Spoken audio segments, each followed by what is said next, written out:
Bienvenue sur Just In Tuned, le podcast qui va à la rencontre des artistes et des pros de l'industrie musicale. Ici, on parle de musique, de carrière, de galère, de créativité, de talent et de passion. Je suis Justine, fondatrice du podcast et chef de projet pour les entreprises culturelles et projets créatifs. Chaque semaine, je me mets au défi de pouvoir vous partager un max d'infos et d'inspiration pour propulser vos projets. Je vous laisse et je vous souhaite une bonne écoute. Salut Chad. Salut Justine. Ça va ? Bah écoute, super, et toi ? Oui, ça va. Merci beaucoup d'avoir accepté mon invitation à être là avec moi aujourd'hui dans le podcast. Je suis très contente de te recevoir. Bah, plaisir partagé. Sans plus attendre, est-ce que tu peux te présenter s'il te plaît ? Bah moi je m'appelle Chad Bocara, j'ai 30 ans, j'ai créé Faubourg 26 il y a 4 ans maintenant, qui est une structure de management, de production et d'édition dans la musique. Et je suis un grand passionné de musique et j'ai créé ma boîte pour essayer de développer des artistes qui sont singuliers, qui ont des choses à raconter. Ok.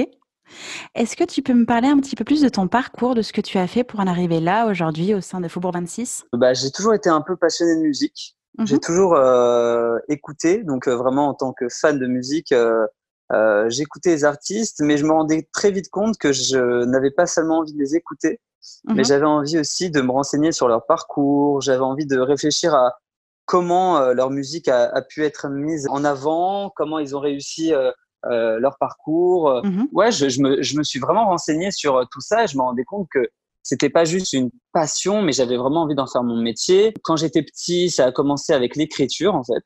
D'accord. J'écrivais beaucoup. J'étais passionné par l'écriture et par les textes. Je lisais beaucoup les textes d'artistes. Puis, quand il a fallu, après mon bac, faire des études, je me suis dit que j'allais faire des études de marketing et de communication, mais pour justement ensuite pouvoir rentrer dans ce milieu-là de la musique. Ça va avoir les capacités, les compétences dans un domaine qui pourrait s'appliquer au milieu de la musique. Ok. Et puis, 3 années après le bac, j'ai eu ma licence marketing. D'accord. Et j'ai voulu faire plein de choses pour pouvoir avoir vraiment une vision 360 de ce qu'est le milieu de la musique. Donc, j'ai fait vraiment tout et n'importe quoi. C'est-à-dire que j'ai écrit des articles sur des artistes, j'ai fait des chroniques. J'ai organisé des concerts, j'ai travaillé dans la promo digitale d'artistes. J'ai vraiment fait énormément de choses complètement différentes, mais j'avais vraiment un but bien précis. Et ce but bien précis, c'était justement un jour d'ouvrir ma boîte. D'accord. Parce que c'est vrai que dans tous les stages et puis ensuite dans tous les petits jobs que j'ai faits, j'avais une frustration, celle de ne pas pouvoir aller d'un point A à un point Z. Tu vois, c'est-à-dire que j'arrivais, bah, tout était prêt, j'avais juste à aider sur le community management, ou j'avais juste à aider sur l'image, ou j'avais juste à aider sur l'organisation d'un concert. Et c'est vrai que moi, ce qui me fascinait, c'était vraiment d'arriver au tout début, avoir un coup de cœur et puis me dire que avec une vision, du travail sur tous les plans, on pouvait réussir à développer un artiste. Et c'est pour ça que j'ai vraiment fait ce travail-là 360 pour pouvoir avoir vraiment la vision sur tous les domaines et pouvoir ouvrir ma boîte et me dire que je savais à qui je m'adressais. Tu vois, par exemple, aujourd'hui, je sais qu'un artiste qui a une interview, bah, j'ai été dans la peau du journaliste. Donc, du coup, je sais les questions qui vont être posées. D'accord. Donc, du coup, il y a moyen un petit peu d'en discuter avec mon artiste avant, de le mettre à l'aise. Voilà, tout ce que j'ai fait m'a servi. Et tu t'es entraîné pour Faubourg 26, en fait. Ouais, c'est comme si ma vie professionnelle avait démarré à 26 ans. Toutes ces expériences m'ont appris. Et aujourd'hui, depuis que j'ai créé Faubourg 26, j'applique au quotidien des choses que j'ai apprises de loin avant, en fait. Ok. Comment est-ce qu'on décide de lancer sa boîte de production à 26 ans ? Par quoi tu as commencé ? Et est-ce que tu avais un mentor ? À 26 ans, j'ai créé Faubourg 26, du coup. Bon, tu comprendras pourquoi ça s'appelle Faubourg 26, du coup. Explique. Et bah, écoute, 26 par rapport à mon âge, tu vois. J'avais 26 ans quand je l'ai lancé. Et bon, Faubourg, pour le coup, c'est la petite anecdote, c'est que je suis assez fan de ce mot. Quand j'étais petit, j'écoutais beaucoup Brel et la chanson Quand on n'a que l'amour, notamment. Et je savais pas ce que ça voulait dire Faubourg. Je savais pas du tout ce que ça voulait dire, mais je trouvais ça super beau quand il disait la laideur des faubourgs, tu vois. Et du coup, c'est vrai que quand j'ai compris en grandissant ce que ça voulait dire, je me suis dit, bon, il y a quelque chose à faire autour de ce mot. Puis j'ai créé ma boîte à 26 ans, Faubourg 26. Ok, ça sonne très français. Et c'est vrai que pour moi, la langue française est importante. Donc, je me suis dit, ok, bah, va pour Faubourg 26. Okay. Au-delà de la petite anecdote, en fait, j'avais une frustration. C'est celle de me rendre compte qu'il y avait beaucoup de choses que j'aimais dans la musique, qu'il existait beaucoup de choses. Et je parle de ça il y a 4 ans. Il y avait beaucoup d'artistes, alors très indés dans l'image, c'est-à-dire qui avaient une belle image, qui se développaient sur les concerts, etc.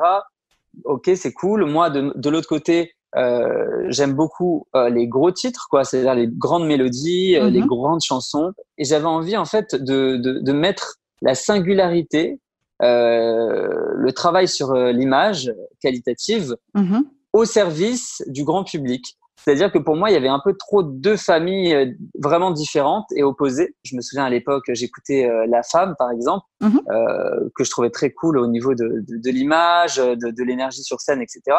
Je me disais peut-être, voilà, c'est très très indé, c'est pas accessible au grand public. Il y a vraiment une fracture entre les deux. Et puis de l'autre côté, je pouvais aimer les grandes mélodies de la chanson française, des trucs hyper beaux, mais qui c'est vrai qu'il n'accordait aucune importance à l'image, qui était juste, qui avait de belles chansons, mais qui étaient, qui manquait un peu d'audace, de stratégie, de piquant dans le… Trop installé. Oui, voilà, c'était le processus un peu habituel, le clip habituel. Il n'y avait pas vraiment de message.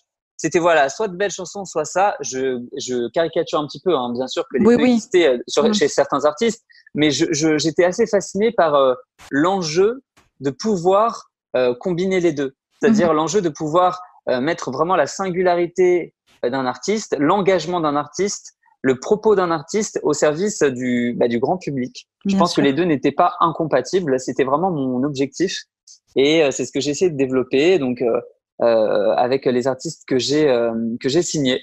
Et c'est vrai que j'ai eu un petit mentor donc au début.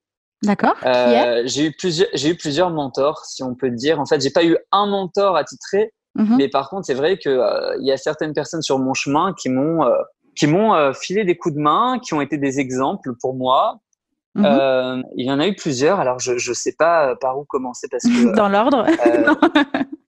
Bah écoute, franchement, en fait, il y a eu des mentors un peu artistiques, si tu veux, et il y a eu des mentors un petit peu personnels. C'est-à-dire que, par exemple, je vais commencer par le perso. Je remercierai jamais assez mes parents. Parce que c'est vrai qu'ils ont été… alors pourtant, ils sont très très loin de l'univers de la musique, ils connaissent absolument rien à tout ça, mais c'est vrai que depuis jeune, ils savent que mon ambition est d'être producteur, ils savent que c'est un milieu difficile, que voilà, ils sont pas du tout entrepreneurs, donc ils avaient très peur à ce que j'ouvre ma boîte, etc. Mais ils ont toujours été d'un énorme soutien pour moi, ils ont toujours été à la fois une oreille et à la fois un soutien, une épaule, quand je doutais, etc. Donc, c'est vrai que j'en profite pour les remercier via ce podcast. Mais c'est vrai que ça a été un vrai mentor pour moi sur le niveau perso. Après, sur le niveau pro, il y a eu plusieurs acteurs. Je parlerai par exemple de Nicole Schuss. D'accord. Je ne sais pas si tu connais cette dame. Alors, le nom me parle vraiment, mais visuellement, non. C'est une grande dame dans l'industrie musicale. Elle a été notamment la manageuse, si je dis pas de bêtises, de Mathieu Chédid. D'accord. À l'époque où il était personne entre guillemets, et c'est elle qui l'a repéré et développé. Elle a développé, elle a été manageuse de Diams, de Vanessa Paradis, d'Oxmo Puccino, dont elle est encore manageuse, et de plein d'autres artistes hyper classe. Et donc, c'est vrai que, justement, pour le coup, on parlait de singularité et d'artistes grand public. Justement, les artistes qu'elle avait conjuguaient super bien les deux. Donc, déjà, dans la carrière, c'est vrai que c'est un modèle. Mais j'ai eu la chance également d'avoir ses conseils à la création de ma société. À la base, c'est la maman d'une amie et on se croisait régulièrement de loin. Et puis, mon amie m'a dit, écoute, tu veux te lancer à ouvrir ta boîte? Je vais lui en parler. Je suis sûr qu'elle sera de bons conseils pour toi. Je l'ai rencontrée. On n'a pas pris beaucoup de temps, tu vois. On s'est pris un café, genre même pas 1 heure. Mais donc pour elle, à chaque fois que je la remercie, elle me dit mais arrête, c'est rien, ça juste c'était 1 heure. Mais c'est vrai que c'était un moment très très précis où j'avais envie d'ouvrir ma boîte, où tout le monde autour de moi me dit mais t'es sûr? Attends, tu te lances, mais l'entrepreneuriat c'est dur. Dans la musique, et puis en plus. Exactement, c'est-à-dire qu'il y avait aucune stabilité. La musique c'est un milieu instable, l'entrepreneuriat c'est un milieu instable. Ça, vu de l'extérieur, Le ça peut faire développement peur en tout cas. artistique, enfin oui, tout ce que tu voulais faire Exactement. était trop en sécurité, quoi. Exactement. Le développement artistique, comme tu dis, parce qu'en fait, on prend beaucoup de risques, on part de Ouais. rien, il n'y a aucune certitude à ce que les artistes qu'on développe marchent. Donc tout ça, c'était des gros risques. Et c'est vrai qu'elle m'a été très utile. Cette petite heure, ce petit café, elle m'a donné quelques petits conseils que j'ai pu appliquer et qui m'ont servi jusqu'à présent. Et je la remercie régulièrement pour ça parce que des fois, 1 heure de temps avec une expertise d'une grande dame peut aider à ne pas commettre certaines erreurs. Quel a été le conseil qu'elle t'a donné où tu t'es dit: «Bah oui, c'est bon, allez j'arrête, je fonce»? Elle m'a dit voilà, si j'y croyais, de foncer, de me poser les bonnes questions. Je pense qu'en fait, ça a été un petit peu le feu vert, quoi. Mmh. De voir une femme qui a réussi, qui a une belle, qui a une Belle belle carrière. réussite, une belle carrière, qui a réussi à faire tout ça, qui a réussi à en vivre, qui a vécu des choses incroyables. Mmh. Même si elle m'a évidemment dit que il y avait des moments aussi un peu compliqués, Évidemment. évidemment, avec les artistes, avec le développement d'artistes, Mmh. avec cette industrie qui connaît des crises de temps en temps, etc. Mais en tout cas, voilà, ça a été un mentor d'une certaine manière. Mais on va dire que c'était l'un des premiers au moment de la création de ma boîte. Parmi les conseils que tu as donnés, Nicole, moi, j'aimerais savoir ensuite par quoi tu as commencé? Comme tu avais des conseils techniques et ensuite des conseils inspirants, si je puis dire, qui t'ont permis d'oser, de lancer le truc, c'est quoi la première chose que tu as faite? Parce que j'ai l'habitude, moi, d'entreprendre et d'accompagner les entrepreneurs. Et il y a des espèces de process genre, analyse de marché, création de la marque, réseautage, tu vois? Tous ces trucs qui font qu'en fait, ça y est, tu lances ton business, tu lances ta société et moi, j'aimerais savoir quelle a été la première chose que tu as faite? Alors, franchement, je me souviens pas de la première chose que j'ai faite. Je me souviens par contre que j'ai tellement fantasmé l'ouverture de ma structure, mais Mmh. vraiment, c'est-à-dire que je vais pas dire de genre 26 ans parce que bon, j'imagine que quand je suis né, je pense à autre chose que ça. Mais par contre, j'ai fantasmé pendant des années et des années cette ouverture de boîte de production. Mmh. Donc en fait, Mmh. avant l'ouverture de ma structure, je commençais déjà à donner du conseil D'accord. euh, à des artistes. Je commençais déjà à connaître du monde, à avoir un petit réseau par les différents boulots que j'ai fait, comme je te l'ai dit juste avant. J'ai vraiment accumulé différents tafs avant d'ouvrir ma boîte, ce qui m'a D'accord. permis d'avoir déjà des compétences et un réseau. Donc, OK. quand je l'ai ouverte, je suis pas parti de rien en me disant Mmh. je commence maintenant. Pour moi, c'est pas le jour où tu ouvres ta boîte que le job commence. Pour moi, le Bien job sûr. commence largement avant. Et Mmh. justement, pour pouvoir ouvrir ta boîte, il faut déjà être un petit peu prêt parce que sinon, tu ouvres ta boîte et il se passe rien pendant 2 ans et en fait, ta boîte coule. Donc, il Oui. faut déjà être prêt, il faut déjà avoir une vision. Moi, l'étude, un petit peu de, entre guillemets, si je peux appeler ça la concurrence, de qu'est-ce qui se fait, en quoi je peux être différent, en quoi je vais apporter quelque chose potentiellement à Mmh. l'industrie musicale, avec mes artistes, dans ma manière de faire. Tout ça, c'est un truc que j'ai réfléchi, mais tellement longuement que j'ai modifié parce que je me suis rendu compte que des choses n'étaient pas exactement comme je le pensais. Puis, je l'ai repensé ce modèle-là. Et OK. donc, du coup, quand j'ai créé ma boîte, sincèrement, j'étais déjà plus ou moins prêt. Alors après, évidemment que depuis 4 ans que j'ai ouvert ma boîte, j'ai commis des erreurs, comme tout le monde, je pense, et j'ai appris aussi beaucoup de choses que je ne connaissais pas. Mais disons que j'étais un minimum prêt et j'avais Mmh. déjà ma première artiste du coup, et j'ai ouvert ma boîte parce que justement je l'avais déjà cette première artiste que je voulais aider, qui s'appelle Eugénie. Tu veux que je te Que tu as raconte un petit peu toujours? comment je l'ai rencontrée? Oui, Oui, que j'ai allez, toujours d'ailleurs. allez. Bah écoute, je te raconte rapidement comment je l'ai rencontrée, puisque c'est assez drôle. En fait, donc j'étais en pleine ébullition de ce truc-là, de vouloir créer sa boîte. Il fallait franchir le pas, mais j'avais un peu peur, j'avais des craintes. Et puis, du coup, je l'ai rencontrée à l'anniversaire d'une artiste qui s'appelle actuellement Ella. Et en fait, j'étais même pas invité à son anniversaire pour pour être sincère avec toi. Je la connaissais pas. Et un pote à elle m'a dit, vas-y, passe, je suis sur Paris ce soir. Et on devait se croiser. Donc, j'ai été à cet anniversaire. D'accord. Je me suis un petit peu incrusté. Il y avait Eugénie ce soir-là, donc on s'est retrouvés autour d'une table à discuter. Et puis, au fil de la discussion, elle me disait que voilà, elle avait un projet et que si, que ça. Et puis, j'ai écouté ce qu'elle faisait et j'ai eu un beau coup de cœur sur sa voix et je me suis Mmh. dit, ok, la fille a un potentiel incroyable. En plus, elle en avait pas du tout conscience à l'époque.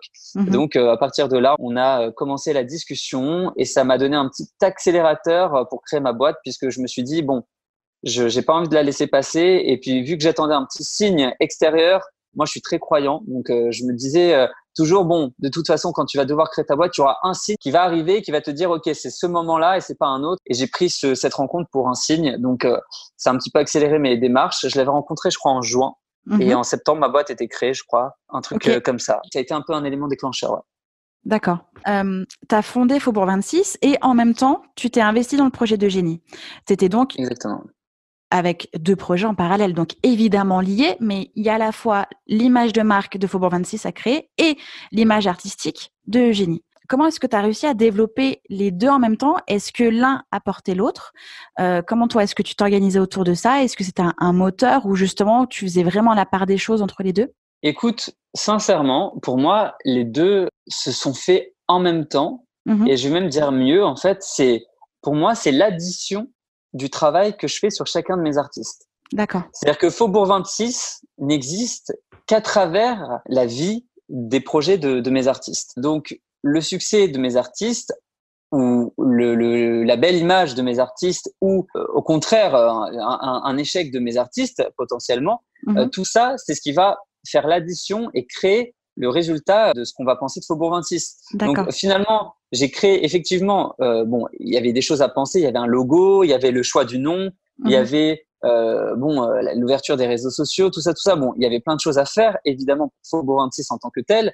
Mais si tu vas jeter un petit coup d'œil sur mes réseaux sociaux Faubourg 26, tu verras qu'en fait, ce n'est que le partage de tout ce que fait mes artistes, du coup, de mon travail à moi à travers ces artistes-là. Donc, en fait, vraiment, ma priorité, ça a toujours été de travailler sur mes artistes et je savais que tout ce qui s'est passé de positif ces dernières années sur mes artistes allait forcément conduire à une image plus ou moins qualitative de ma société, quoi. C'est l'image de marque finalement de Faubourg 26, c'est le cercle de tout ton travail que tu fais auprès de tes artistes. Et je pense que, après moi, vision extérieure, et parce que c'est peut-être comme ça que je pense, mais je pense que clairement, ça se renvoie la balle. Le talent de tes artistes et tout le travail que tu fais avec eux permet d'avoir une notoriété, une image de marque de Faubourg 26 et vice-versa. Tout ce que tu fais à l'intérieur de Faubourg 26, tout ce que tu crées autour, toute l'image de marque, tous les conseils, toutes tes apparitions, c'est ce qui va aussi porter tes artistes puisque finalement, c'est toi qui es là-dedans. Hein. C'est pas quelqu'un d'autre. C'est toi et tout ce que tu mets en place. Écoute, c'est marrant ce que tu me dis parce que ça me fait penser à un truc là qui est arrivé très, très récemment. Il y a un journaliste qui s'appelle Patrice Demailly, un super journaliste d'ailleurs qui écrit pour Libé. Ouais. Et en fait, ça m'a fait rire parce que en 2018, si je dis pas de bêtises, il a écrit un article sur Foé, qui est le premier artiste que je produisais. Et donc, il avait écrit un super article sur Foé. C'était un coup de cœur pour lui en 2018.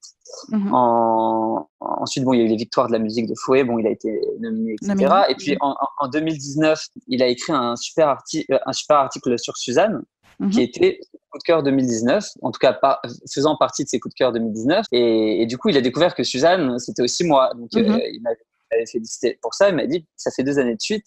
Et là, ce qui est drôle, c'est que dernièrement, en fait, j'ai un nouvel artiste que je produis qui s'appelle Simoni, qui est un rappeur, mais un rappeur encore une fois singulier, qui a plein de choses à raconter.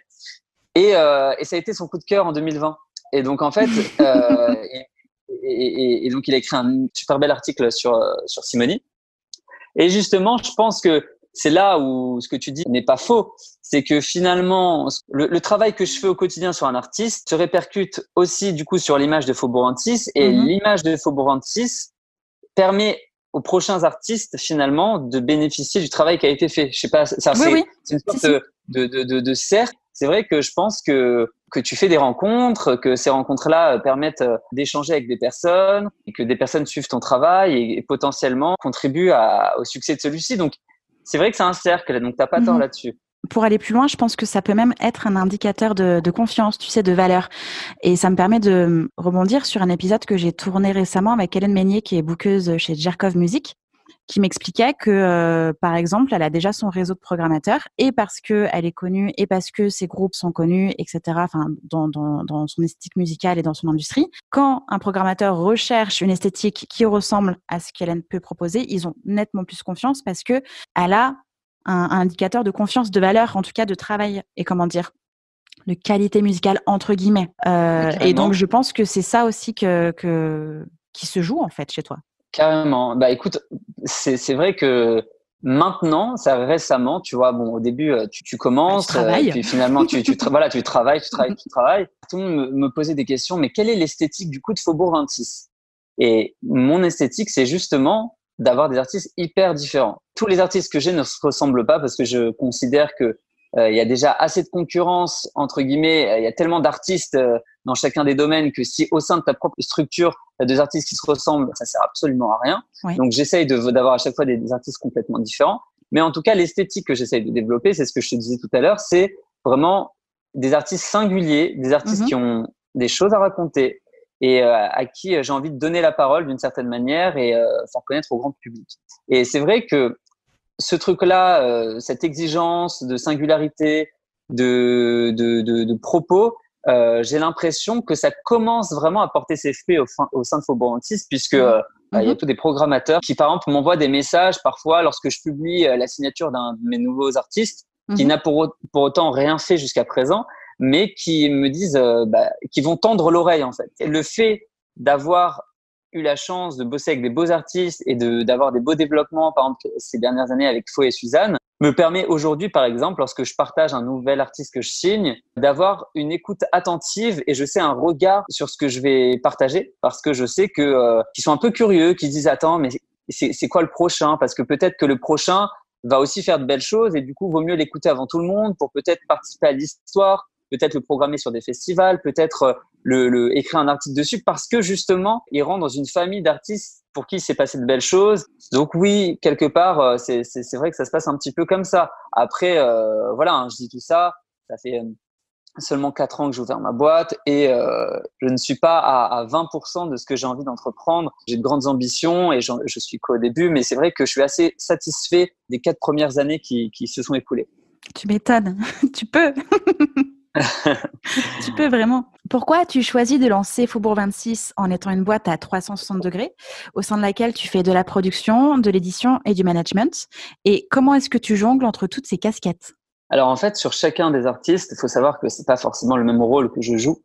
C'est-à-dire qu'il y a des fois où je suis juste éditeur, des fois où je suis juste manager, des fois où je suis producteur, éditeur. Ça dépend vraiment, vraiment de chaque artiste, des besoins des artistes et de mon implication du coup là-dedans. Donc déjà ça c'est pour commencer. Ensuite, comment je jongle entre chaque rôle? J'ai envie de te dire que c'est vrai que en tant qu'indépendant, aujourd'hui beaucoup plus qu'à l'époque, un indépendant a besoin d'avoir plusieurs casquettes pour pouvoir avoir une récompense sur le travail qu'il effectue. C'est-à-dire que par exemple le management, donc tu as un contrat, tu prends 15% ou 10% sur tout ce que fait l'artiste, etc. C'est une chose qui est plutôt cool. Quand tu manages, par exemple, un grand artiste qui est déjà installé et développé, c'est-à-dire que demain, évidemment, je sais pas, tu es manager d'un grand artiste qui est déjà très, très bien installé. Eh bah, disons M. Allez, Mathieu Chédid.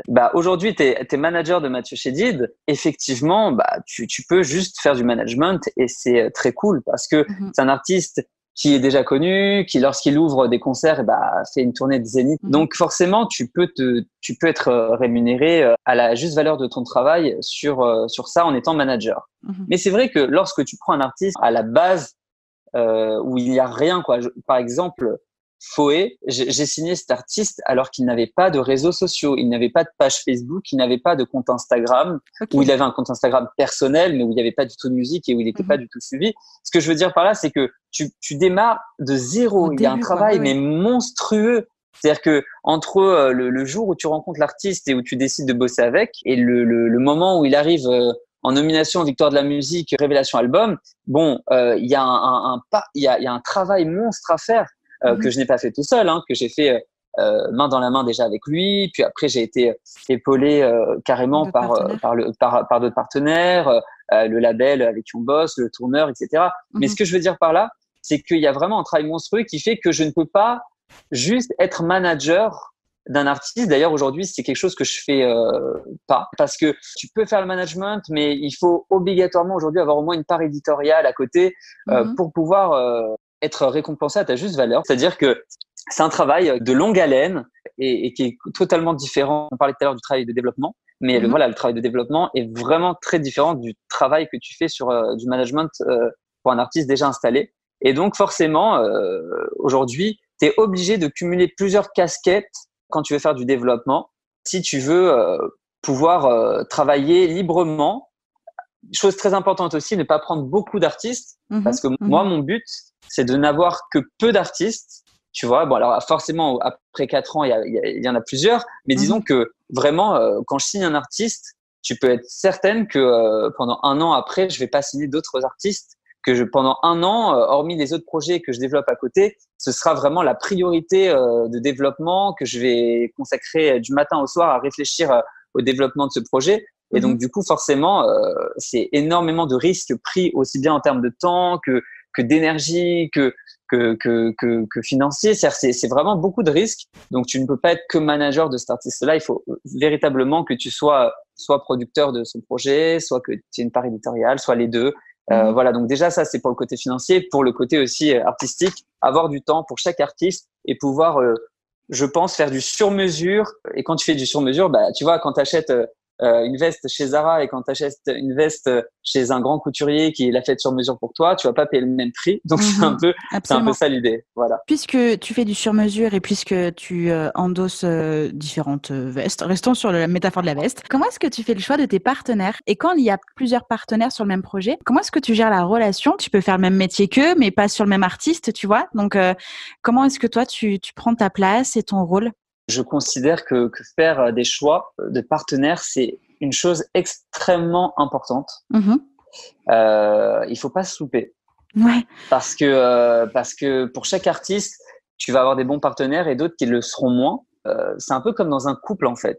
Pour moi, bon, il n'y a pas vraiment de mauvais producteurs, de bons ou de mauvais tourneurs. Il n'y a pas vraiment de bons ou mauvais labels. Bon, je fais des généralités. Évidemment qu'il y en a qui ont plus la cote que d'autres. Mais de manière globale, pour moi, c'est plutôt une rencontre entre un artiste et un label, entre un artiste et un tourneur. C'est une rencontre. Est-ce que l'osmose va opérer ou pas? C'est comme dans un couple, tu vois. Il y a 2 personnes, ils vont se rencontrer, ça va pas marcher entre eux. Ça veut pas dire que c'est des mauvaises personnes les deux, ou que c'est juste une question de c'était pas la bonne rencontre, c'était pas les 2 caractères qui marchaient ensemble, quoi. Oui. Donc du coup, choisir un partenaire pour travailler un projet, c'est super important. Après, comment je choisis ce partenaire? Déjà, je regarde un petit peu, je jette un coup d'œil sur les artistes qu'ils ont déjà développés pour savoir déjà si ça correspond à la typologie d'artistes que je leur apporte. Ensuite, pour savoir si moi, humainement, et l'artiste humainement, on accroche avec ces personnes-là, parce que un développement de projet, ça peut se faire sur des années, voire de nombreuses années quand l'artiste fonctionne. Donc, il faut bien s'entendre avec ces gens-là, quoi. C'est-à-dire que du matin au soir, tu as des coups de fil, tu as des rencontres, tu as des trucs. Si tu t'entends pas avec eux humainement et artistiquement aussi, tu vois, si t'es pas sur la même longueur d'onde, il y a vraiment un truc où ça marchera pas. Donc, c'est vraiment beaucoup de questions de ma part. Je fais une première rencontre tout seul avec ces partenaires-là. Ensuite, je fais une petite sélection, tu vois, une petite présélection. J'en parle avec l'artiste, on en débat, on y réfléchit. Je fais une rencontre ensuite avec l'artiste, des partenaires présélectionnés. Et puis sur cette présélection, ce qui va faire la différence, c'est le feeling de l'artiste avec ces partenaires-là. Et dans un second temps, les contrats qu'ils nous proposent, évidemment, parce que tout le monde ne propose pas la même chose. Et il y a des contrats qui sont plus avantageux, d'autres qui sont plus adéquates à la perspective de carrière qu'on souhaite. Donc voilà. Donc après, voilà, il y a plusieurs critères. En vrai, j'essaye de te synthétiser ça, mais c'est très, très complexe comme processus. C'est des heures et des nuits entières à réfléchir. C'est beaucoup de questions et après, voilà, c'est une petite mayonnaise qui se fait et tu te dis, OK, la mayo prend ou prend pas avec telle personne et puis tu te décides. Moi, c'est vrai qu'en tout cas, pour compléter ta question, j'ai eu la chance sur chacun de mes artistes d'avoir beaucoup d'engouement, en fait. C'est-à-dire que, en fait, je prends toujours le temps en amont. Je vais jamais croiser un talent sur Instagram. Et alors déjà, avant de signer un artiste, je mets beaucoup de temps. D'accord. Tu mets combien de temps en moyenne? Déjà, franchement, 6 mois, 6-9 mois. 6-9 mois. Ce qui est fou, parce que moi, il y a beaucoup de gens qui me disent que t'es complètement taré. C'est-à-dire que pendant 6 à 9 mois, je bosse sur un artiste. C'est-à-dire, je sais pas si tu te rends compte, mais je bosse dessus. Comme si je l'avais signé. Je lui donne des conseils, je le vois, on se prend des cafés, on discute, on échange pendant 6 à 9 mois avant de le signer. Pourquoi? Pour moi, déjà, pour être sûr que je fais le bon choix et que je bosse sur un artiste qui en veut, avec qui je vais pouvoir créer des belles choses. Et de l'autre côté, pour l'artiste lui-même, C'est-à-dire que pour que l'artiste apprenne à me connaître, apprenne à avoir confiance en moi et qu'on ait tous les deux envie au moment où on signe et qu'on soit sûr de nous, qu'on soit pas dans un truc qu'on regrette après, quoi. Bien sûr. Donc ça, c'est déjà la première chose. Et puis ensuite, quand ces 9 mois passent, avant de signer un contrat entre nous, je continue pendant au moins 6 à 9 mois le travail, encore une fois, de développement avant de pouvoir le présenter à des partenaires autres, comme des tourneurs ou voilà, des labels avec qui je vais faire une licence ou quoi que ce soit. Du coup, en vrai, si tu fais le calcul, des fois, ça prend 1 an et demi, 2 ans avant de présenter un talent, en fait, entre le jour où tu le rencontres pour la première fois et le jour où tu le présentes.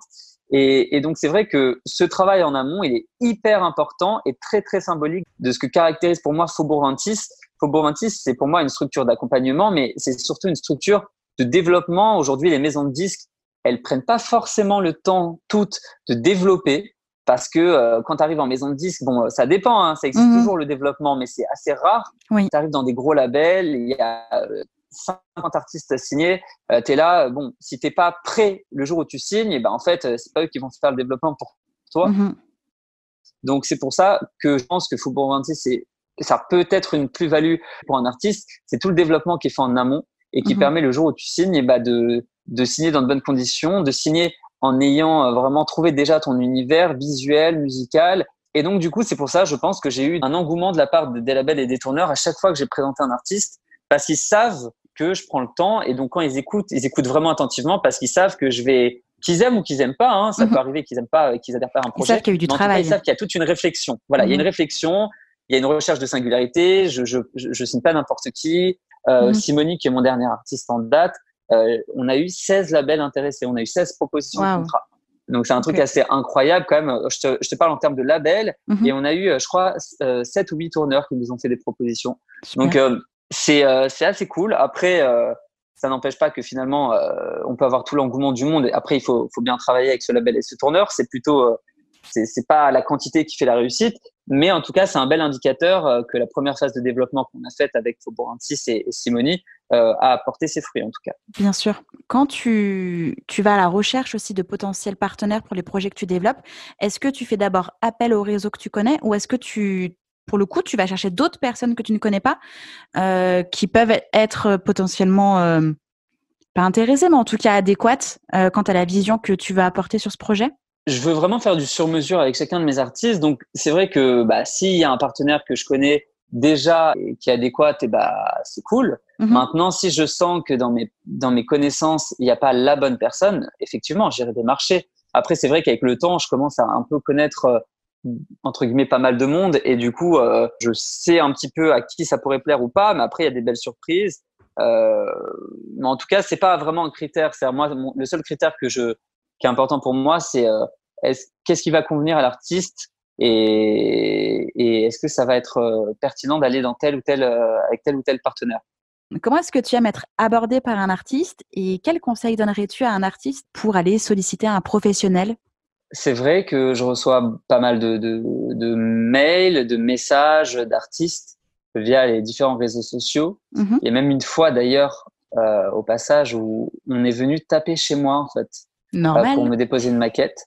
Et ça, c'est quelque chose que je mets vraiment un gros attention aux artistes qui font ça. Parce que, en fait, tu te grilles direct, en fait. C'est-à-dire que moi, cette personne qui est venue taper chez moi, quoi. C'est un peu flippant et c'est un petit peu, pour moi, c'est vraiment, tu rentres dans la vie intime des gens et t'as pas à faire ça, quoi. Parce que avant d'être producteur, je suis un être humain, je suis un homme, j'ai ma vie perso aussi à côté et il faut respecter ça. C'est vrai que j'ai été vraiment outré par ce comportement, tu vois. Il y a un truc, voilà, faut pas être trop insistant, faut pas être trop lourd parce qu'il faut pas oublier que derrière le travail, il y a aussi, voilà, une vie privée et il faut absolument la respecter. Oui. Sinon, les conseils que je donnerais à un artiste, et je comprends très très bien qu'un artiste ait envie de se faire entendre, et c'est vrai que parfois, tous les labels, tous les producteurs, managers reçoivent tellement de messages que tu peux passer à côté du message de cet artiste-là, que l'artiste soit frustré et ait envie de se faire entendre. Je le comprends et je le conçois totalement. Mais il y a des manières de faire. Pour moi, déjà, faut arriver. Voilà, aujourd'hui, il y a les mails, il y a les réseaux sociaux, et si quelqu'un ne te répond pas, tu peux le relancer, ne le relance pas le lendemain parce que il faut lui laisser le temps aussi. Tu vois, moi, ça m'arrive de recevoir un message. J'essaye au maximum de répondre à tout le monde. Tu vois, j'essaye vraiment au maximum d'écouter, de donner des conseils. C'est vrai que je le faisais beaucoup au début.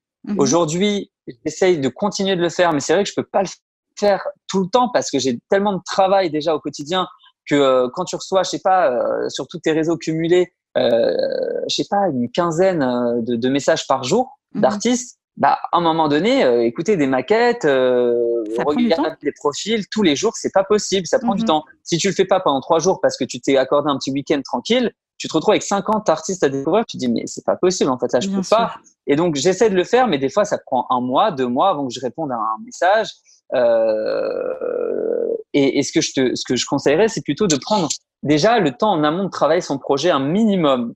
Parce que, évidemment, que tu tapes à la porte d'un manager ou d'un producteur pour avoir des conseils et travailler mais on va pas inventer le projet en tant que manager ou producteur, on va pas l'inventer. C'est à toi de créer ton projet, les bases de ton projet, de savoir un peu où tu veux aller, un minimum. Voilà, de savoir pourquoi tu veux. Moi, souvent, je pose la question, pourquoi tu veux faire ce métier? Pourquoi tu veux être artiste?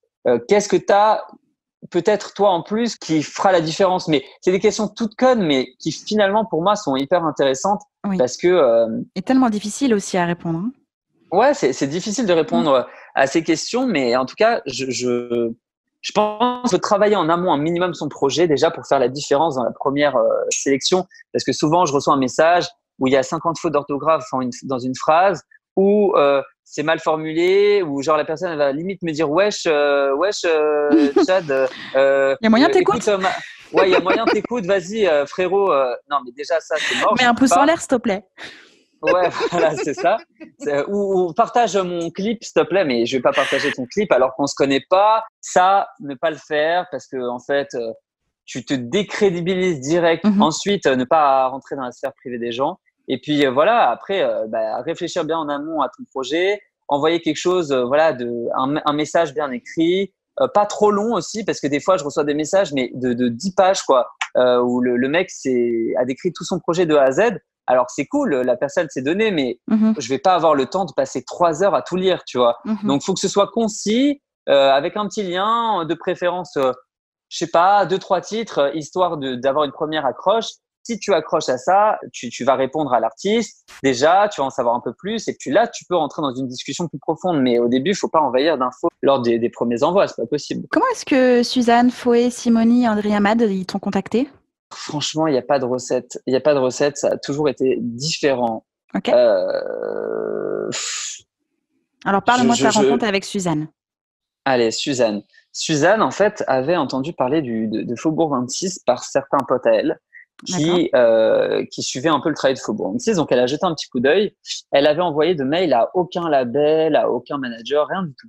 Avant ça, elle a eu des expériences plus jeunes, mais qui n'ont pas été super intéressantes pour elle.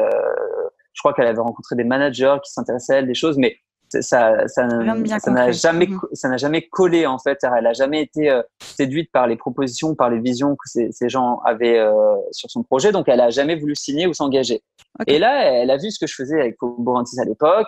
Elle a vu quelles étaient les ambitions, la volonté de prendre le temps, etc. Donc, elle a contacté Faubourg 26, mais c'était plutôt pour du conseil sur… elle avait des maquettes, elle avait envie de les poster sur les réseaux.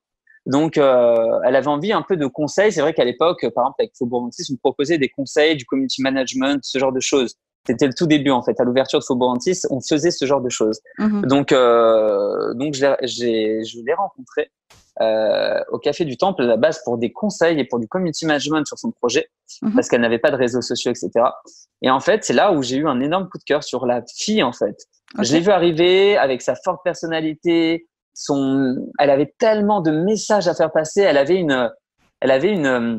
un truc.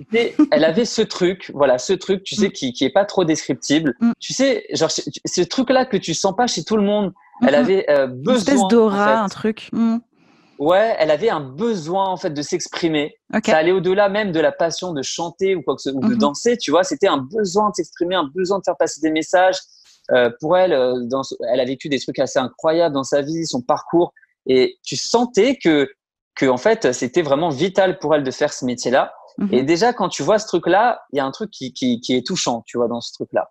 Après, tu découvres la fille, son parcours, tu découvres qu'elle a une super plume, que elle a un timbre de voix à elle, que elle a des ambitions et déjà des idées de visuels, etc. Bon, il y a déjà pas mal de choses. Et puis, je sais pas, j'ai été touché par la fille, par son parcours. Donc, je lui ai pas, évidemment, comme je te l'ai dit tout à l'heure, proposé un contrat directement. Je mets vraiment du temps. Ça me trottait en tête. Je me disais, mais j'ai pas juste envie de la conseiller, de faire du community management pour sortir ses maquettes, etc. Elle mérite mieux. Et puis, ces maquettes étaient hyper intéressantes, mais pour moi, ça méritait tellement d'aller plus loin, en fait, que juste ces simples maquettes.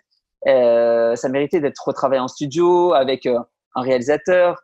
Elle dansait, mais elle avait un potentiel incroyable en danse qu'il fallait développer, peut-être à l'aide d'un autre regard, d'un chorégraphe. Elle avait des envies de tenue vestimentaire un peu spéciale, mais du coup, toute seule, elle pouvait pas non plus le créer, même si elle avait des idées. Donc, il y avait plein de choses. Et plus je la rencontrais, je la voyais peut-être toutes les 2 semaines, on se faisait un rendez-vous. Pendant 6 mois, on s'est vus toutes les 2 semaines, on s'est pris on discutait, on avançait sur le projet. Jusqu'au jour où je lui ai dit, écoute, en fait, je vais te dire clairement, j'ai pas envie de te faire de t'aider sur du community management. J'ai envie de produire ton album. Je crois énormément en toi et je crois énormément en nous, en cette rencontre. Et je pense que si on bosse ensemble, on va réussir à faire de grandes choses. Et puis de son côté, elle avait appris à me connaître aussi. Donc elle a vu que je l'avais aidé pendant 6 mois et que j'avais été de bons conseils. Donc elle m'a fait confiance, je lui ai fait confiance et on a commencé à bosser ensemble officiellement. À quel moment tu as commencé à gagner ta vie? Puisque quand tu développes, finalement, quand tu as des pourcentages ou quand c'est pas de la presta, etc., quand c'est 0, ça reste 0. Donc à quel moment tu as commencé à gagner ta vie grâce à Faubourg 26? Écoute, c'est beaucoup de temps, de développement avant de pouvoir rentabiliser ce genre de choses. Parce que effectivement, tu découvres un talent, entre le moment où tu le découvres, que tu le développes, que tu le présentes aux partenaires, comme je te l'ai dit, ça prend déjà 1 an et demi, 2 ans. Et puis après, quand je le présente aux partenaires, il y a tout un travail à faire avec eux aussi avant de sortir les premières choses. Donc, c'est vrai que ça met bien 2 ans et demi avant que tu commences à toucher un centime sur le projet, quoi. Maintenant, moi, par rapport à mon expérience personnelle, c'est vrai que j'ai créé Faubourg 26 la première année, je n'ai pas touché 1 euro dessus. C'est-à-dire que en fait, je te mens quand je dis ça. En fait, j'ai eu la chance que très rapidement j'ai signé ma première artiste en maison de disques. C'est-à-dire, je suis manager de génie qui a signé à l'époque dans un label qui s'appelait Panthéon chez Mercury, chez Universal. Et donc du coup, bah tu reçois une avance du label, tout ça, mais c'était une petite avance. C'était pas grand chose. Et sincèrement, voilà, je ne me suis pas payé là-dessus. C'était tout simplement un peu de trésorerie, voilà, pour la boîte, pour les futurs projets. C'était plutôt comme ça. Donc, c'est sûr que quand tu crées ta boîte, il faut être prêt psychologiquement à ne pas toucher d'argent pendant un moment. Donc, moi, ce que j'ai fait, c'est que avant d'ouvrir ma boîte, j'ai fait pas mal de taf avant ça. Des tafs qui étaient hyper intéressants, artistiques, où je gagnais un peu de thunes, mais c'est pas ça qui me permettait de vivre. Et j'ai fait aussi des petits jobs alimentaires. J'ai connu aussi un petit peu ce qu'on appelle la galère, tu vois, avant ça, pour pouvoir mettre un peu d'argent de côté parce que je savais pertinemment qu'ouvrir une société allait pas du tout être rentable la première année au minimum. Et donc, du coup, ce que j'ai fait, c'est qu'avant d'ouvrir ma boîte, donc j'ai ouvert ma boîte à 26 ans et de mes 24 à 26 ans, j'ai cumulé plein de jobs. C'est-à-dire que la journée, j'étais, par exemple, dans la relation de presse digitale en tant que salarié. Et le soir, bah, je travaillais dans des vestiaires. Pour pouvoir ouvrir sa boîte, il faut quand même avoir un peu d'argent de côté, tu vois, je pense. Je te parle pas de millions d'euros, hein, évidemment, parce que forcément, tu vas pas toucher de l'argent tout de suite. Donc moi, c'est ce que j'ai fait. J'ai eu 2 ans où j'ai travaillé la journée, j'ai travaillé en soirée, je n'arrêtais pas. Franchement, c'était très, très dur. Et lorsque j'ai ouvert ma société, bah, pendant 1 an, je n'avais pas touché d'argent dessus, mais au moins j'avais un peu d'argent de côté. Moi, j'ai eu la chance dès la 2e année de faire des choses qui ont commencé à fonctionner, où il y a eu des concerts, il y a eu des développements, des choses qui ont commencé à prendre. Donc, sincèrement, ça a été assez vite pour moi. Donc, je suis assez content, assez satisfait. Et il y en a pour qui ça prend plus de temps. Maintenant, effectivement, voilà, hein, c'est pour vivre convenablement et être bien. Ça m'a pris peut-être 3 ans, disons. Ok. Tu ne proposais pas de presta comme du community management, du conseil? C'était pas des choses qui pouvaient te permettre de faire rentrer de l'argent et du coup de te payer? C'est ce que j'ai fait au début, au tout début, quand j'ai ouvert ma boîte. Je continuais à faire ce que je savais faire, mais je me rendais compte en fait que, par exemple, Suzanne, comme je viens de te le dire, c'est vrai que c'était ce que j'étais censé faire, c'était une prestation de service, c'était du community management. Donc à la base, elle était censée entre guillemets me payer pour du conseil et basta. Mais c'est vrai que je me suis rendu compte que j'étais tellement un passionné et que c'était pas forcément ce que j'avais envie de faire, c'était pas forcément mon ambition de faire juste du conseil, que même si ça permettait, alors j'en ai fait, j'ai fait du conseil, j'ai fait du community management pour une école de musique, j'ai fait du community management pour une comédie musicale, j'ai fait ce genre de choses au début, ça m'a un petit peu aidé, je dois t'avouer financièrement, mais sincèrement très très très vite j'ai laissé tomber ce truc-là parce que voilà, tu vois, Suzanne, je me suis vite rendu compte que c'est pas ce que j'avais envie de faire avec elle, j'avais envie de la développer et d'être son producteur. Donc très vite, j'ai privilégié le fait de gagner peu au début, mais de prendre de vrais risques plutôt que d'être payé au fur et à mesure, mais finalement d'être juste un prestataire, quoi. Bien sûr. Et puis, je sais pas si pour toi c'est la même chose, mais moi aussi au départ, j'ai lancé d'abord le community management parce qu'il y avait un réel besoin, mais c'est juste une seule pierre sur tout l'édifice d'un projet musical. C'est-à-dire que pour communiquer sur les réseaux, il faut déjà, 1, en avoir, 2, avoir une identité, 3, un projet musical et donc des choses à montrer, des choses à dire et de l'actualité. Et communiquer sur les réseaux sociaux pour ne rien dire, ça me convenait pas du tout. Au fur et à mesure, comme toi, j'ai un peu dévié. Ok, donc là, je vais reprendre ma casquette attachée presse, puis là, je peux reprendre ma casquette de conseil, et puis là, etc., etc., etc., pour au final, finalement, tu fais plus du community management. Tu es en train d'aider un artiste à se développer. Parce que c'est ça, c'est qu'une pierre à l'édifice. Tu peux pas créer des visuels si déjà, t'as pas de direction, tu vois. Enfin, pour moi, ça allait pas du tout. C'était pas possible. C'est exactement ça. C'est exactement ça. Et ça crée même des frustrations, en fait. Parce que vouloir faire du community management, c'est vouloir communiquer. Mais communiquer sur du vide ou sur quelque chose qui n'est pas abouti, c'est de la mauvaise communication, en fait. C'est comme, d'une certaine manière, quand on parle de buzz et de bad buzz, tu vois, faire parler de soi, c'est bien, mais au bon moment, de la bonne manière et avec les bons supports. Si tu fais parler de toi alors que, tu vois, t'es pas prêt, en fait les gens vont te connaître mais pas pour les bonnes raisons, pas pour les bonnes choses, et ils vont se faire un mauvais avis sur toi et ça va jouer plutôt contre toi plutôt qu'en ta faveur. C'était un peu frustrant pour moi de jouer que sur cette casquette là, et franchement félicitations à tous ceux qui jouent ce rôle parce qu'il y en a beaucoup qui sont uniquement community manager ou uniquement attachés de presse, etc. Et sincèrement bravo à eux, c'est un dur métier et c'est un beau métier. Mais en tout cas, je me sentais plus l'âme d'un entrepreneur. Je me sentais plus l'âme d'un mec qui voulait prendre des risques et partir de zéro pour aller le plus loin possible. J'avais pas envie de jouer juste sur un tableau, quoi. Eh bien, je comprends. Je comprends. Alors, comment vit-on une victoire de la musique et surtout, comment est-ce qu'on se prépare à une victoire ? Déjà, tu sais, il y a plusieurs étapes pour les victoires de la musique, c'est-à-dire il y a plusieurs étapes avant de savoir que ton artiste est nominé. D'accord, lesquelles ? Déjà, il y a plusieurs étapes de présélection. Okay. Donc, au début, tu inscris ton artiste comme tous les labels inscrivent leurs artistes pour être dans les révélations, dans les différentes catégories. Mais tu te doutes bien qu'il y a énormément d'inscrits.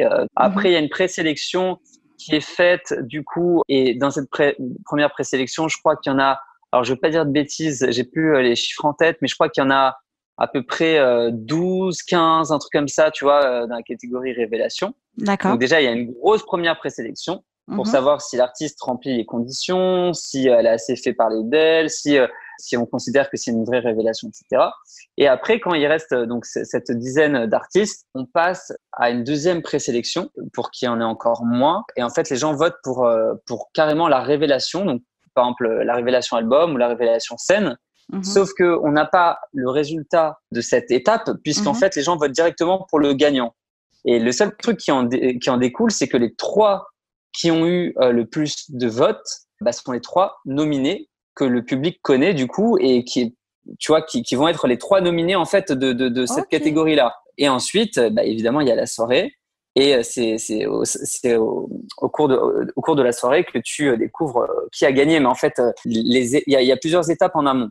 Donc du coup, il y a plusieurs moments un peu ascenseur émotionnel, tu vois, où tu découvres déjà que l'artiste est dans les 15, tu dis c'est génial, ok. Puis après, tu découvres qu'il est dans les 3, donc t'es hyper heureux. Pourquoi? Parce que quand tu es dans les 3, déjà, tu joues, en fait, quand tu es une révélation. Oui. Donc ça, en fait, c'est vraiment l'objectif premier. Par exemple, Phoé, il y a 1 an et demi, quand il était aux Victoires de la musique, il était en révélation album. Il n'a pas gagné. Il était face à Angèle, donc on se doute bien que vu le phénomène Angèle, on savait d'avance en fait qu'il n'allait pas remporter cette victoire. Mais par contre, le fait que le mec joue sur scène, c'était une super opportunité puisque c'est une émission regardée, respectée et respectable en fait dans ce qu'elle propose. Donc du coup, on était déjà très fiers de ça. Et puis bon, après il y a le résultat. Pour le coup, cette année, Suzanne a remporté les Victoires de la musique. Donc ça, c'est la petite cerise sur le gâteau. On s'y attendait pas forcément. C'est sûr que c'est incroyable de vivre ce moment-là. C'est un moment que j'oublierai jamais, quoi. Ce moment où on t'annonce que finalement l'artiste que tu as repéré au Café du Temple, tu vois. Pour du community management. Pour du community management. Et qui t'a présenté exactement, pour ces petites maquettes. Et t'es là, et puis tu réfléchis, est-ce que je la produis pas, et t'hésites, et puis t'es là, et tu prends du temps à apprendre à la connaître, et tu te dis en fait, en un claquement de doigts, c'est-à-dire 3 ans plus tard et 3 ans de boulot, hein, mais je veux dire, c'est passé hyper vite, et puis tu as le film de ta vie professionnelle, tu vois, la création de ta boîte, en l'occurrence pour moi, je parle pour l'artiste, c'est autre chose, mais moi, tu vois, je me rappelle des moments durs que j'ai eu dans ma vie, des sacrifices que j'ai faits pour pouvoir ouvrir ma boîte, des moments où j'ai eu beaucoup de doutes, des moments où on m'a soutenu aussi, puis la rencontre avec l'artiste, puis tout le travail et les longs coups de fil de 3 heures et les rencontres et les remises en question que tu as eu avec cet artiste. Et puis là, d'un coup, tu as toute la profession qui te dit, OK, parce que bon, c'est un truc… c'est quand même un truc de la profession, donc c'est un truc de qualité quand même, un gage de qualité que de recevoir une révélation scène en Victoire de la musique. Et tu dis ok, en fait tu t'es peut-être pas trompé, tu as peut-être fait des bons choix, tu es peut-être sur la bonne voie, peut-être que toutes tes convictions que tu as depuis jeune, que tu es fait pour ce métier, peut-être que tu ne t'es pas trompé.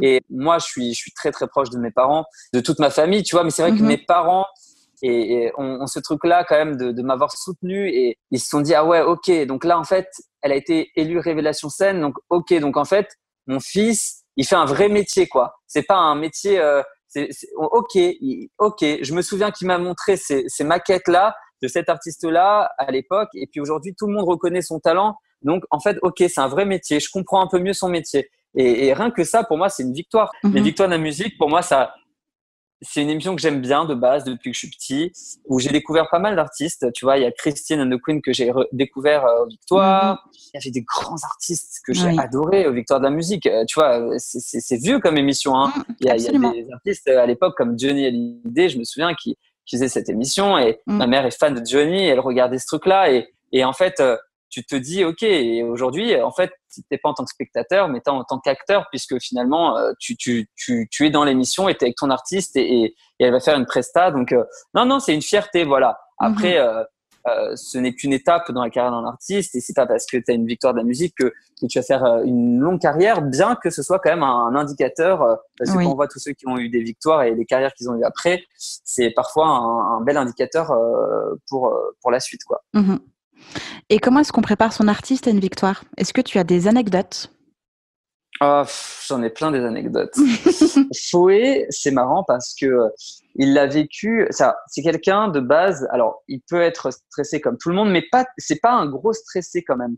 C'est-à-dire que c'est un mec qui arrive à relativiser les choses, et tu vois, lui, il l'a vécu un petit peu. Il est arrivé aux Victoires de la musique. Alors, les artistes arrivent, certains avec leur chauffeur, avec leurs trucs, etc. Ils sont hyper stressés, ils pensent qu'à ça pendant une semaine. Lui, pas du tout. Lui, il était dans un musée l'après-midi même, tu vois. C'est-à-dire que moi, ça faisait une semaine que je dormais pas tellement j'étais stressé de ces Victoires de la musique. Lui était dans un musée à avoir une expo, etc. Il est arrivé en métro, tu vois. Genre, il avait envie de prendre le métro. En fait, il est vraiment venu comme il était. Comme il était, en toute tranquillité. En même temps, c'est un artiste hyper authentique et hyper simple, donc ça m'étonne pas. Et en fait, il est arrivé, il y avait tous les artistes. Je me souviens très très bien de cette image où je vois, il y a tout le monde, il y a Orelsan, il y a Big Flo, il y a tout le monde autour de lui. Et lui, il me dit, écoute, Chad, comme je passe à minuit, je vais aller faire une petite sieste. Alors que normalement, tu vois, tu peux être stressé, tu peux vouloir discuter avec tout le monde et tout. Bon, il a discuté un peu avec les gens, mais c'est vrai qu'il a été faire une sieste alors que ça me paraît impensable, un jour aussi important que les victoires de la musique, d'aller faire une sieste quelques heures avant. Lui, il a été faire une sieste, il s'est reposé et il s'est levé 1 heure avant.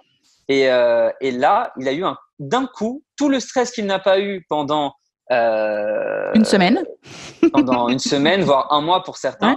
Et il l'a eu en 1 heure. Il a commencé à avoir une petite panique, crise d'angoisse, du mal à respirer, tout ça. Ah ouais, d'un coup, okay. Vraiment, non, intense. Et ça m'étonnait de lui, mais c'est vrai que ça m'étonnait aussi qu'il ne stresse pas du tout. Ouais. Et en fait, ça arrivait 1 heure avant. Tandis que Suzanne, par exemple, l'a vécu assez différemment. Elle a stressé énormément avant, en fait. C'est-à-dire qu'elle a été très, très, très stressée pendant un mois. C'est-à-dire depuis qu'elle savait qu'elle était dans les 3, elle était très, très, très stressée à réfléchir, à bosser sa prestation, etc., etc. Et finalement, le jour même, bon, elle était stressée, mais je l'ai trouvée plutôt elle était prête, plutôt à l'aise, quoi. C'est-à-dire, tu vois, elle avait assez stressé avant pour pouvoir apprécier le moment présent. Okay. J'ai l'impression, quoi. Donc voilà. Donc chacun le vit un peu différemment. Après, tu t'adaptes, toi, du coup, pour les coacher. Donc, Fouet, c'était peut-être justement lui faire prendre conscience que c'était un moment important et qu'il fallait pas sous-estimer ce moment-là. Allô, tu vas passer à la télé, c'est les victoires. C'est ça, voilà, c'est exactement ça. Vis ce moment comme un grand moment de ta vie. Tu vois, tu te rends pas compte, mais tu n'auras pas ça tous les jours. Bon, en même temps, c'était le plus jeune. Il avait 19 ans. Tu vois, 19 ans, alors que c'était le plus jeune et qu'ils avaient tous, tu vois, 30 ans, 35 ans. Ouais, il avait encore sa petite innocence, insouciance, quoi. C'était encore. C'est juste ça. Sympa, quoi. Alors que Suzanne, tu vois, en termes d'être prêt ou pas, je pense qu'en fait, elle avait pas 19 ans quand elle a eu ses victoires de la musique. Elle a eu des moments de galère qui fait que je pense qu'elle n'était pas dans une insouciance. Elle avait totalement conscience de l'enjeu, qui l'a du coup bien stressé pendant longtemps. Mais voilà, le jour J, elle était prête et c'était plutôt justement. Je pense que mon travail avec Suzanne, c'était plutôt de la déstresser, de la mettre en confiance. Okay.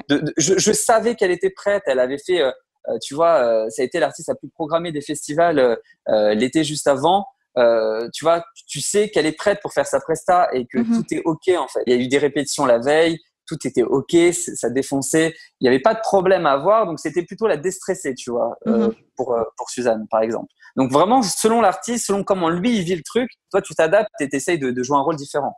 Bien sûr. Il y a beaucoup de quiproquos sur la production. Alors production musicale, mais aussi produire, investir du temps, mais aussi investir de l'argent. Est-ce que tu peux me définir un petit peu quel est le travail de produire un artiste en développement? Produire un artiste en développement, c'est prendre des risques, aussi bien en termes de temps, aussi bien en termes d'argent, aussi bien en termes d'énergie. C'est-à-dire que c'est vraiment, en fait, tu donnes énormément et tu ne sais pas ce qui va se passer ensuite. Donc, c'est un métier de risque. Produire, si je devais donner la définition pour moi, bien sûr, c'est personnel. Hein. Chaque personne te donnera une définition différente, même si ça se rejoint finalement dans les gros traits. Mais pour moi, c'est vraiment avoir un coup de cœur, puis une vision vraiment précise d'un artiste, artistiquement et en termes de stratégie, et etc. Et ensuite, utiliser tout ton réseau, tout un budget sur cet artiste et essayer de faire en sorte que les ambitions que tu as soient réalisées, quoi, et mettre tout ce que tu as en ta possession pour pouvoir le faire réussir, quoi. Ok, tu viens d'aborder la problématique du budget. Ton entreprise est jeune, tes artistes sont en développement, il n'y a pas forcément de l'argent qui rentre dans les caisses. Comment est-ce que le projet peut vivre et prendre de l'ampleur et où est-ce que tu vas chercher du budget? Alors pour moi, il y a une phrase d'Orelsan, mais je me souviens plus de la phrase qu'il a dit dans son dernier album. Il disait un truc du genre, c'est une mauvaise excuse de dire t'as pas de matos pour faire un bon film. En vrai, tu prends ton iPhone et tu peux faire une vidéo et ça marche quand même. Un truc du genre, je sais plus. Bon, c'était évidemment mieux dit, mais je suis hyper d'accord avec cette phrase. C'est-à-dire que à la base, pour moi, ce qui importe le plus, et notamment aujourd'hui en 2020, c'est la bonne idée, bien plus que d'avoir la meilleure qualité possible. Dans un premier temps, hein, je te parle. C'est-à-dire qu'au début, quand tu développes un artiste et que tu pars de rien, t'as pas besoin de faire un clip à 50 000 euros pour ça. Ce serait débile de faire ça parce que ça n'a aucun intérêt.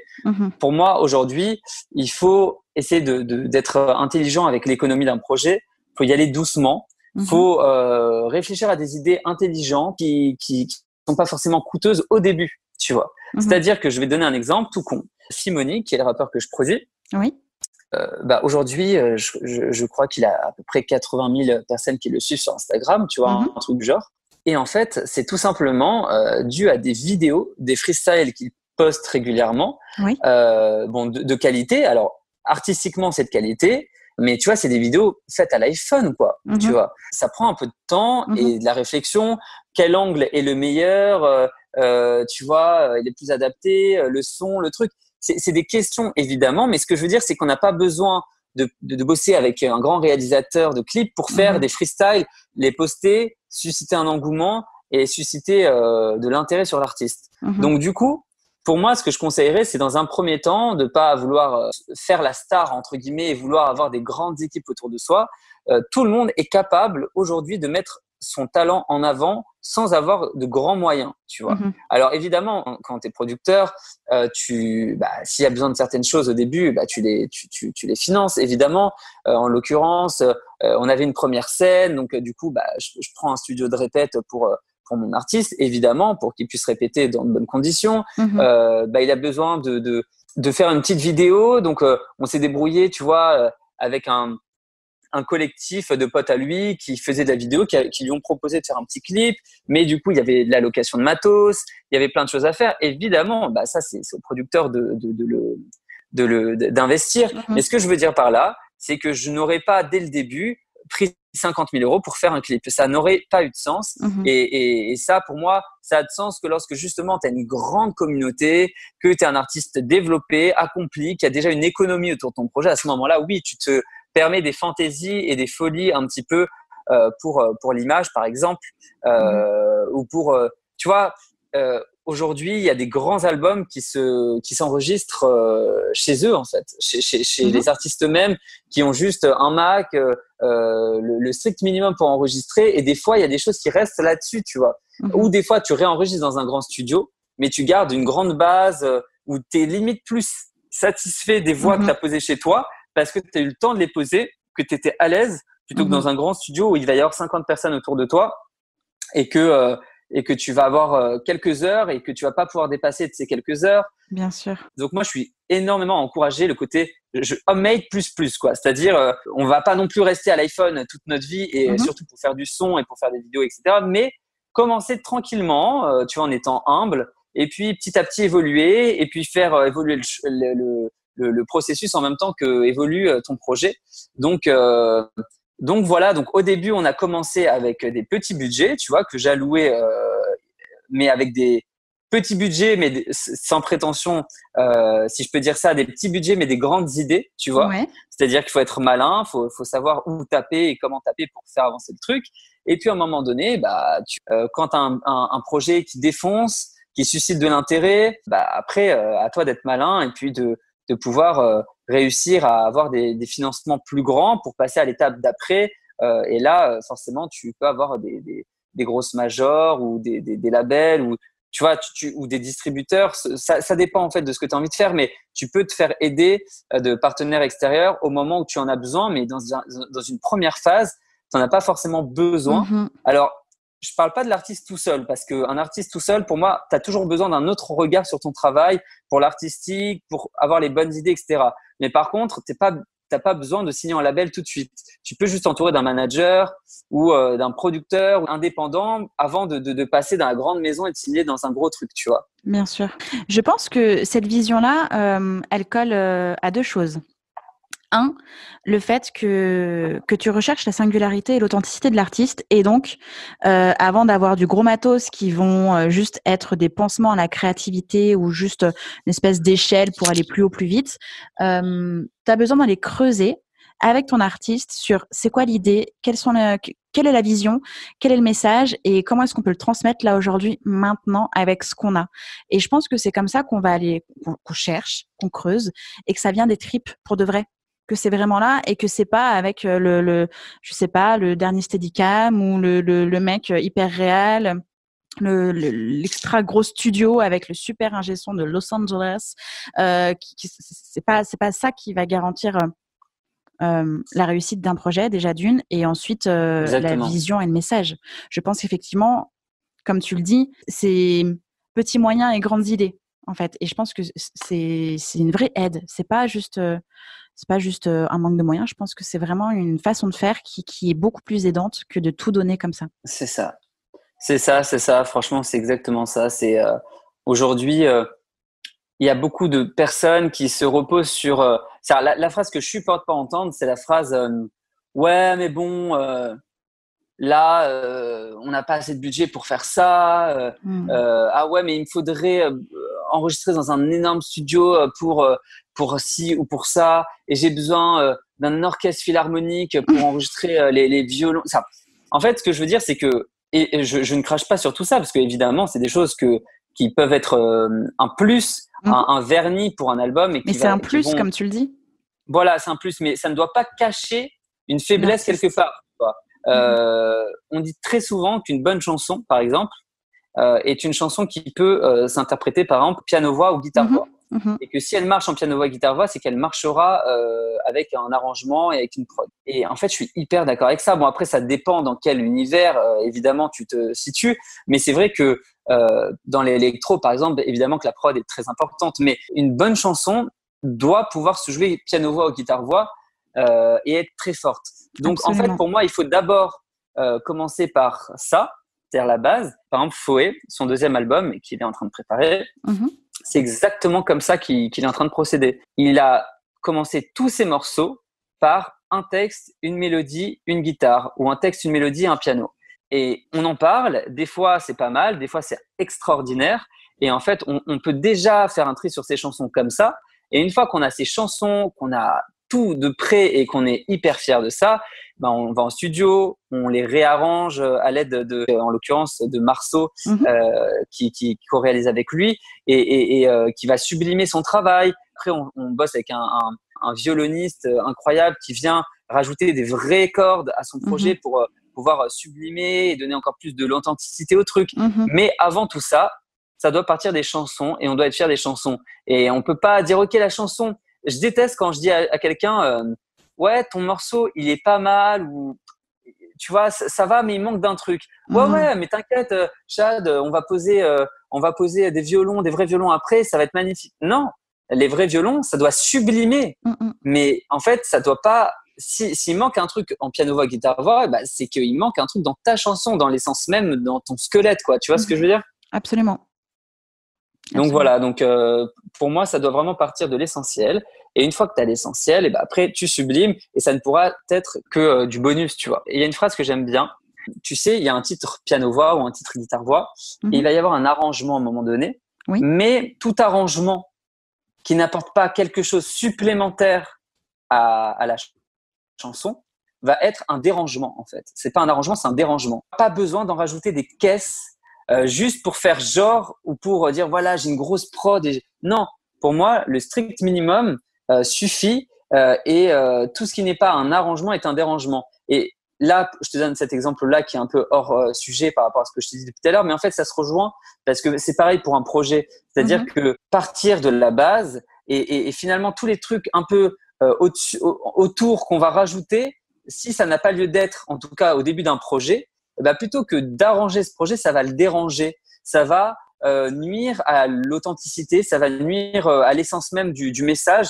Je pense qu'il faut partir de l'essentiel, c'est-à-dire l'émotion, le texte, la musique, la chanson, les bonnes idées, et après le côté un peu incroyable, sublime de grands clips ou de grands studios ou peu importe, ça viendra ensuite et ça viendra sublimer. Mais au moins, ça viendra au bon moment, quoi.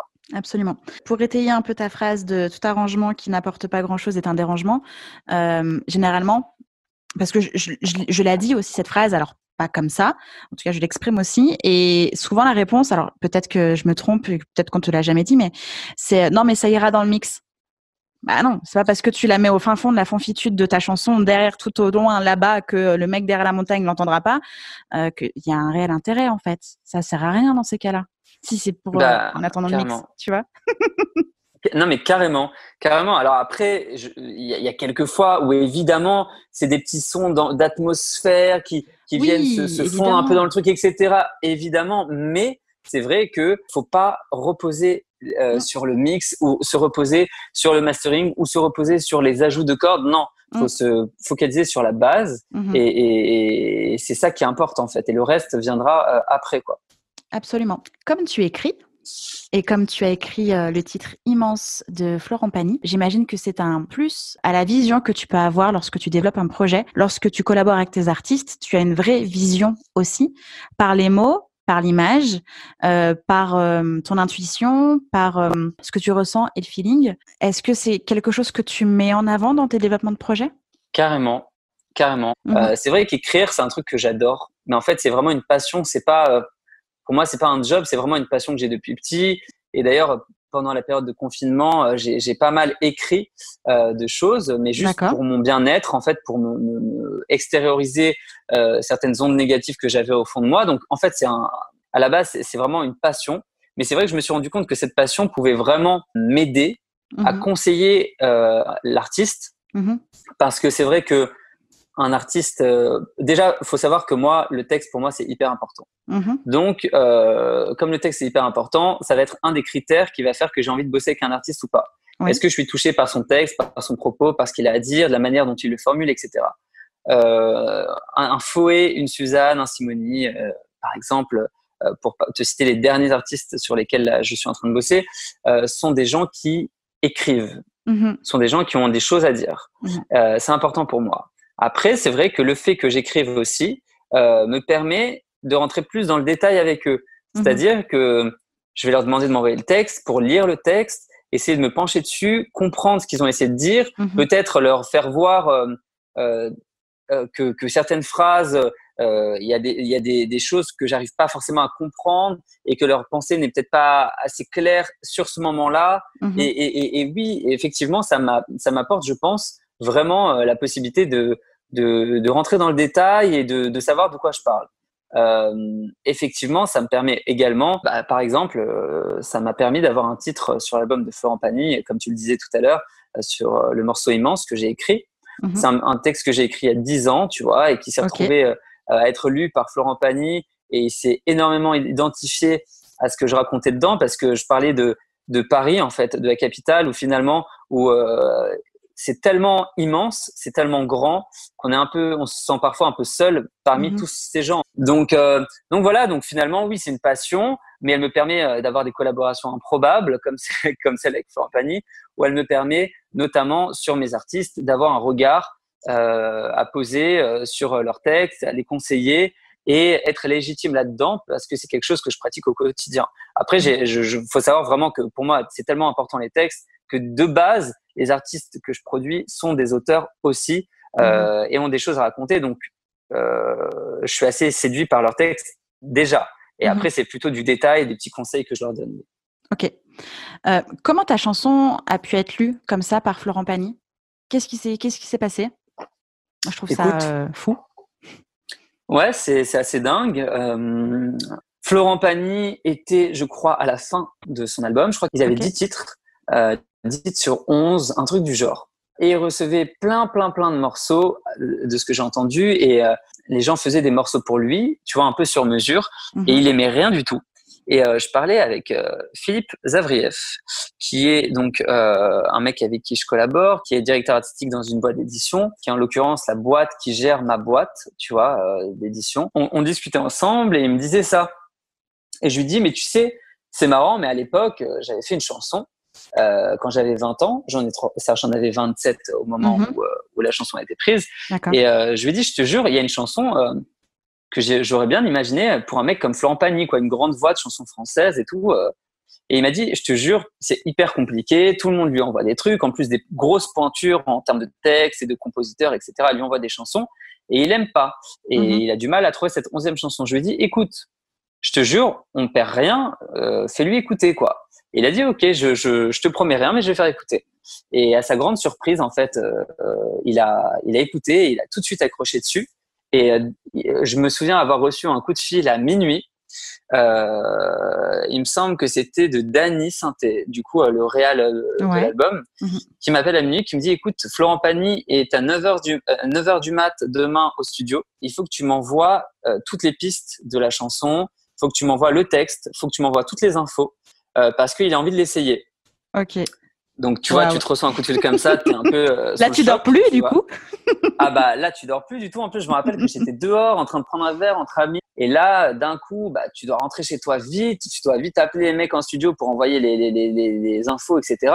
Et puis tu te dis putain mais c'est incroyable, ne serait-ce qu'il essaye, c'est trop drôle quoi. Et ça fait un peu partie des petits trucs un peu magiques de notre métier, c'est qu'il y a des choses qui se passent alors qu'on s'y attend pas forcément, que c'est sûr que c'était un petit bonus pour moi et ça a été une belle fierté puisque mes parents et notamment ma mère est totalement fan de Florent Pagny, donc là pour le coup c'était la maman qui est bien fière quoi.